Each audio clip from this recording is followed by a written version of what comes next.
All right, we're gonna start this recipe for our cinnamon rolls with 150 grams of fed starter. So I have our jar we did here yesterday. That'll work, 53.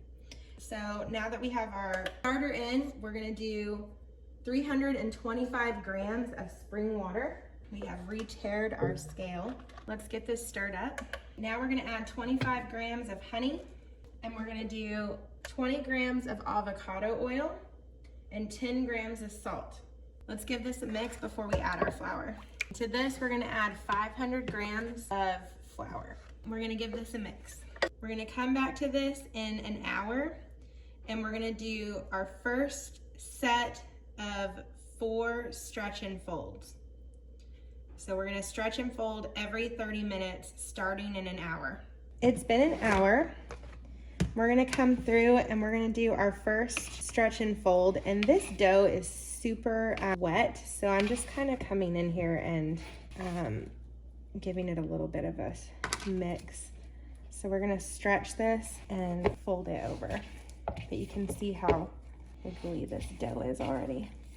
This is not gonna ferment, but for 7 hours. So I'm leaving this on the counter for today. And then this evening, I'm gonna flour our counter and go ahead and make these cinnamon rolls and cut them and put them in the dish. And then, oops, sorry, could you see that? Let me do another one so you can see.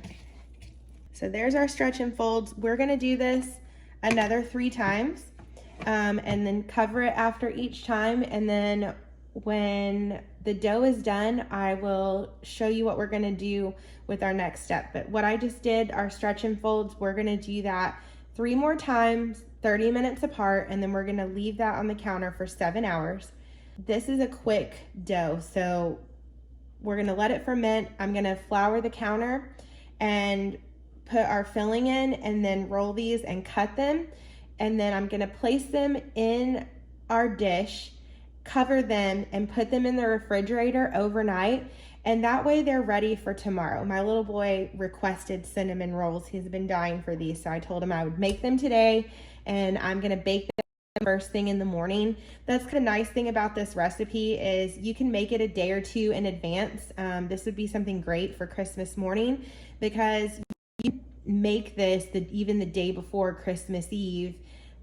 Put these cinnamon rolls together and put them in the refrigerator to cold ferment, and they will be ready to go on Christmas morning, and all you have to do is bake them off and put the icing.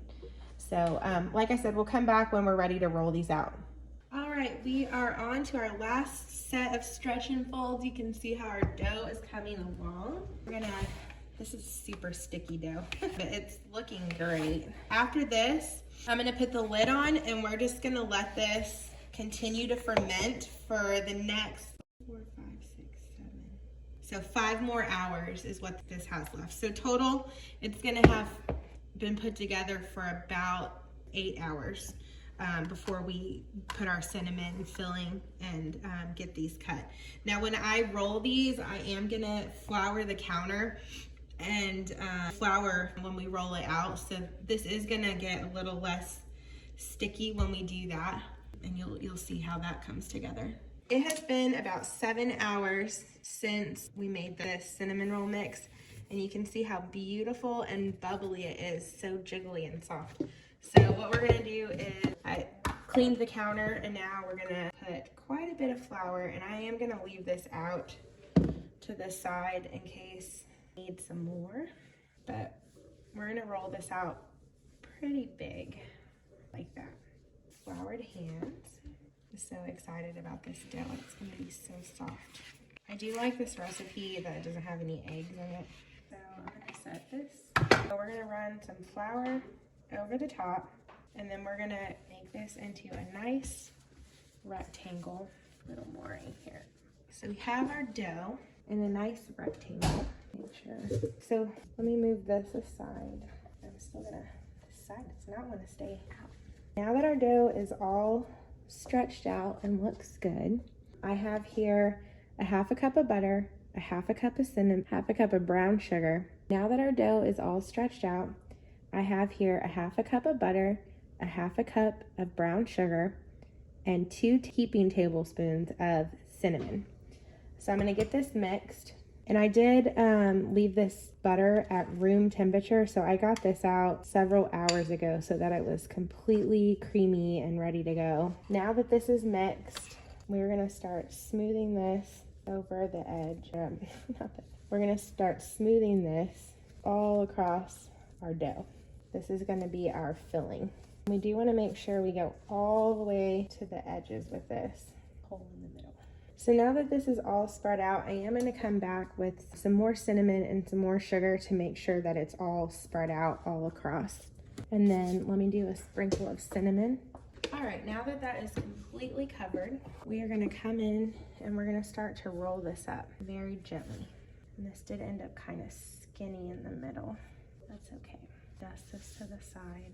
It's okay that we have a little bit of extra flour from the rolling, because I'm gonna put these in the refrigerator overnight. So all this flour is gonna be taken care of in the bulk ferment process. So we have our cinnamon roll rolled up. Let me scoop all this flour. Let me get our pan. I have greased our 9 by 13. This recipe is gonna make about 12 cinnamon rolls. So we're gonna do 3, 6, 9, 12. So 4 rows of 12. And I've come in, I started in the middle. These we're gonna put in the middle. I'm gonna put this one butt side down. I'm using a sharp bread knife, but some people like to use a piece of dental floss.